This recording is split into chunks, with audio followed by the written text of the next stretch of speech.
Hey everybody! Today I just want to sit here and talk to you about a video that I saw recently called Victoria's Secret Karen. If you haven't seen it yet, go ahead and look at it. Just don't take my word for everything. I may misremember some things. It is what it is. But my main point in making this video about the one that I saw was because there were a few things in there that I recognized, and I knew that with my personal experience I could enlighten a few people. So it starts off with a lady recording and a Karen swiping at her, like, I'm gonna hit you, swiping at her, and above her head, so she was clearly trying to hit her in the face or something like that. But the woman had her camera on, and I don't know if the Karen realized this or not. What the woman had said later in the video was that all that happened, that made this happen, was that she was looking at sale items because she was trying to get free panties, which Victoria has sales and stuff all the time, of course. Like, yeah, go look at the sale items. Like, that's a normal thing to do. She was just looking at the sale items, and the lady, the Karen, had brought back a pair of panties and threw them in front of her. And then when she walked around to the other side or something like that, when she walked around, the Karen lady got in front of her and was looking for stuff. And she had said, "Excuse me, I was here looking for stuff and now you're in my way." Now, a normal person, at least me, I can tell you what I would do. First of all, if I didn't realize that I was in your way, or if I came up to you and I was really just trying to grab something real quick and I was going to be in your way for a minute, be like, "Hey, I'm sorry, I just need to grab something real quick. I'm going to be out your way in a second," and move on. But if I didn't realize that I was in your way, and then you let me know, "Excuse me, ma'am, I was looking at that and you're kind of in my way," I'd be like, "Oh my God, I am so sorry. I didn't mean to do that. I was just looking at this. I'll get out your hair," and then do a lap around the store till she was finished. I've done it plenty times before. I shop often. I've been in public often. I know how to deal with people in public, is my point, as most people who are in public know how to do. Anyway, so this lady proceeds to hit her because she didn't like her calling her out on her shit. Then, when she either realized that she was recording or realized that other people saw her do what she did, she starts freaking out and crying, saying, "I didn't hit you, I didn't hit you," and she squats on the ground for like 5 minutes crying, and then she stands up. And then after a while, she just goes completely silent out of nowhere and just down. Okay. I don't know if I have to explain this to a lot of people. There may be some people who are like, "Oh, well, she was so stressed out, she passed out. Her mental breakdown made her pass out." That's not how someone passes out. And I know, because I've been passing out frequently since I was 13. Okay? And regardless of what the medical diagnosis is for that, it's irrelevant at the time. For right now, it doesn't matter. But I know what it feels like to pass out. And I know that there are people out there who may be skeptical that maybe she really did pass out because they don't know what it feels like, because they've never seen someone pass out, because you can't know what you don't know, and that's okay. So I'm here to explain it to you for those of you who don't know. What happens when you pass out? There are two types of passing out, and you're probably like, "What are you talking about? You know, like, what do you mean? You just pass out?" No, there are two types of passing out. There is one type where you're standing there 1 second, and the next second you're on the floor. There is no warning. There is no heart beating out of your chest. There's no ringing in your ears, nothing. You don't feel anything. You just pass out. And the other one is where you feel something called an aura. A aura is, people who have seizures will be able to, vouch for this, but an aura is a feeling that you have that something is happening to your body, that something is going to happen to your body, that your body's malfunctioning. And me specifically, I cannot speak for anyone else, but mine happens more often than just passing out. I never really just pass out of nowhere. I usually feel it coming on first, and I have a good 30 or so seconds before I crash to the floor because I didn't let myself lay down. Okay, so the feeling feels like this. You're standing there, you're starting to feel kind of funny in your stomach, a little nauseous. Your head starts to feel funny, like hazy. You're a little disoriented. you start breathing a little heavy, you start rocking back and forth, because when you start to pass out, like, all your senses are leaving. Okay, you're gonna start feeling tingly in your fingers, in your feet, on your lips, sometimes even your nose. You will feel tingly everywhere. Right before is where you feel tingly everywhere. You'll have ringing in your ears that progressively gets louder and louder till you can't hear anything else except for your own heartbeat. You will see tunneled vision, so it'll go like this at first, and then till you can't take it anymore and lights out. The feeling feels like something bad is about to happen.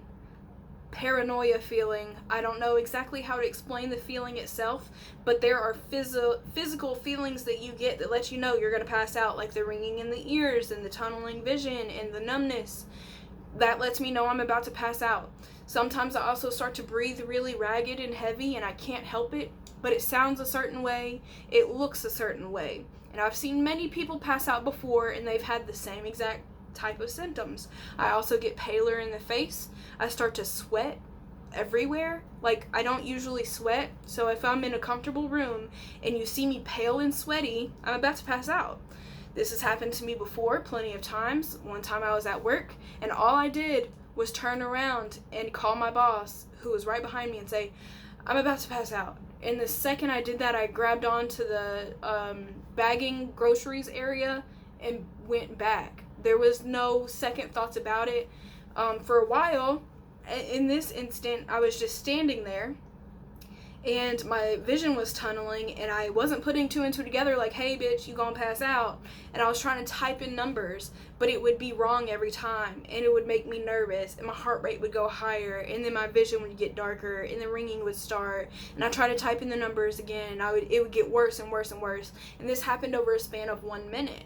So by the end of the 1 minute, I'm turning around and looking at my boss being like, I'm about to pass out. Now I know what I was feeling. I'm about to be out. And I just, immediately after I said that, I was starting to my vision was already all black when I said that. I didn't even look at his face. I just knew he was behind me. So I said, I'm about to pass out. And that's what happened. So when you're watching someone pass out, what you're going to see a lot of the time, especially if you have an aura like mine, you will see them rocking back and forth a lot because of, like I explained, the tingliness in the legs and hands. Especially someone who's never passed out before and they've never had that feeling before, they won't know what's going on, so they won't really think that it's bad. They'll just be like, oh, that feels weird, what's going on? They wouldn't be like, oh shit, I need to lay down, I'm about to pass out. So what you're gonna see is a lot of rocking back and forth and like confused look like this, because you're not looking at anything because your vision's starting to go in, so you're kind of like just this, like glossy. Their eyes are glossy. You can see that their face is pale. You can see that they're a little bit more sweaty. You can see that you can tell that their words are slurred a little bit. You can see them rocking back and forth. You can tell that their balance is off. And after that, they just slam into the ground. That is what that looks like. You can hear the raggedness of their breath. It's like like that. That's what it sounds like. What this lady did was like a sloth climbing out of a tree to reach a leaf on the ground and taking a nap. That's what that looked like. I have never done that. The only if I'm in a space where I can't do anything but lay down right there in front of everybody, I'm immediately slamming my body on the floor, but not like in a forceful, fast, quick way, but not in a way to hurt myself. I'm not trying to purposely hurt myself. It may happen because you don't have control over your body in those moments. That's my point though. You have very, very little control of your body and its movements and what you can do right before you pass out. There isn't a whole lot of control there. It's just, I know it's about to happen. The main thing that I like to say is like, okay, so if I know I'm about to pass out, a lot of times I won't have time to run somewhere or to lay down, so I'll just say, I'm about to pass out, someone better catch me. Because I don't have time to try, and especially with the unbalancedness, it's really hard to get to the ground steadily. If I tried to get to the ground, I'm falling on my face. There is no, I'm going to catch myself with my arms. No, your arms are so tingly and weak, you can't even feel them.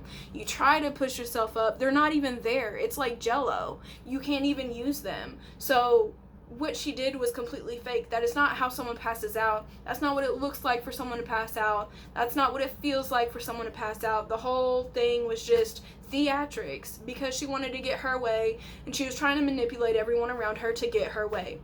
And whether this is about race or not, I don't know. I'm not in that lady's head. I can't tell you that for sure. It seems that way. Yes, it does. But we don't know. So what I was thinking was, there are people of all colors who are just entitled as shit and want to get whatever they want whenever they want. Yes or no? There are all people who can do that. And maybe it was started by a race issue. Maybe it was just started because she's a brat. Who knows? Maybe it was just because she's a shit person. Who knows? But I do know that it was theatrics and everything she did was just a joke. And she wasn't having a mental illness breakdown. I have mental illness that runs heavily in my family. My step-grandmother is schizophrenic. My paternal grandmother may have been schizophrenic with all the stories that I've heard about her, but she died when I was young, so I don't know.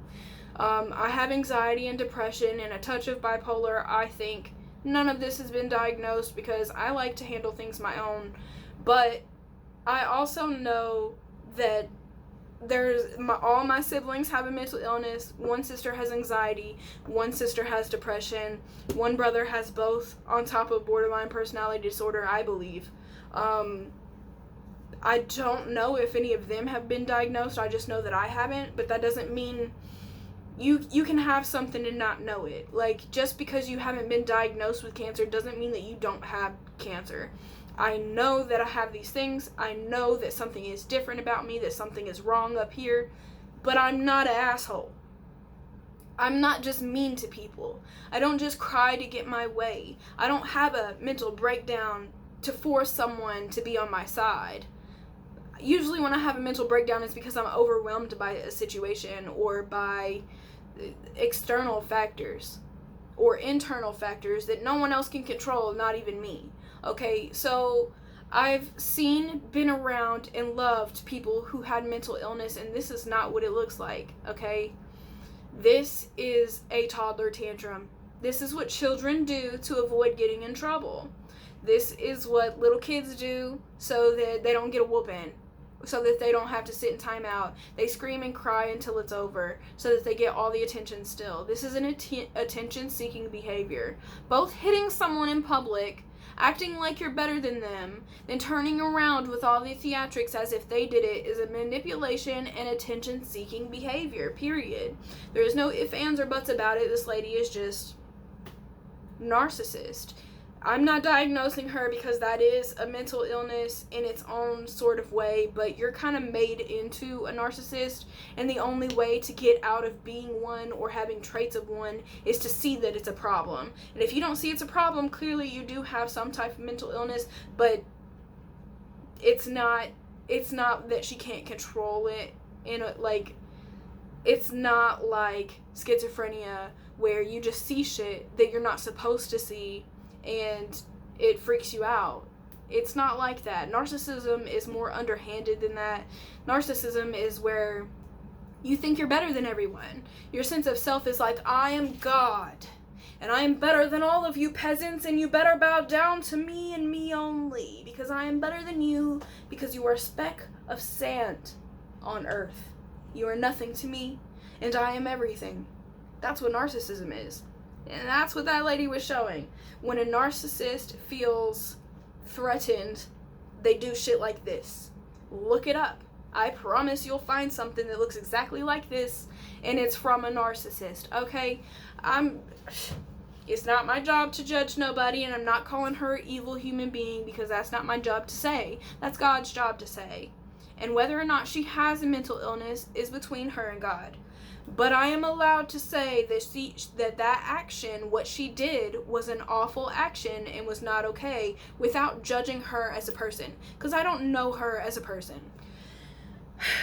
Now that we're past all that, There were a few other issues in the whole thing that bothered me, and I want to focus on those for the last couple of minutes that we're on here.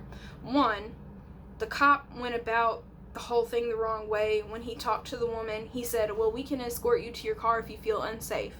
On one hand, I can see where his line of thinking was like, if you feel unsafe, I will try to help you feel safer by taking you to her car so you don't have to worry about her. On the other hand, it made it seem like, well, she doesn't have to leave the mall, but you gotta go. And that didn't sit well right with me. I didn't like that. I felt like that should have been the other way around, especially since the woman called the cops and she said that she felt threatened. Then she should be the one kicked out, right? If we're going to keep it even. That doesn't make any sense to me. Also, the fact that he said that he didn't even know who they were talking about. And I'm like, okay, so she ran away. But then I see that she's talking to another cop outside the store, which clearly tells me there's no communication there between the cops. And I am a security guard, and I can clearly just be on the radio, be like, yo, so-and-so, can you tell me da-da-da? So why couldn't the cop just be like, yo, 10-4, so this lady is saying this, and I just want to kind of match the stories real quick and see who's lying and who's not, and what evidence we can get and stuff like that, so that we can see who we need to escort off the property. Because someone needed to be escorted off, period. That rubbed me the wrong way. Also, what rubbed me the wrong way is the lady calling the cops in the first place, knowing that she was the one in the wrong, knowing that she did the other girl dirty, and then she called the cops trying to act like she got slapped. Like, the entitlement there was just unreal and really scary. If I was in a situation like that, I would be scared, because people do say stuff about you behind your back, to your face, around, to everybody, and they believe it. So you never know how something's going to turn out. And it's a freaking blessing that she knew to turn her camera on to get that footage. Because if she didn't, no one would believe her. And that's sad as fuck. And the fact that that lady acted that way in public is embarrassing as hell. And if I was her daughter, her sister, or whatever, I wouldn't want to associate with her anymore, because that is disgusting behavior. It really is. And it really fucks with me. I did not like watching that. It was really awful. And I do not support that lady or anything that she did. And I don't think that she had a mental illness. And I don't think that she passed out. I just think that she played her cards the way that she wanted to play them to get out of the situation she was in. That's that.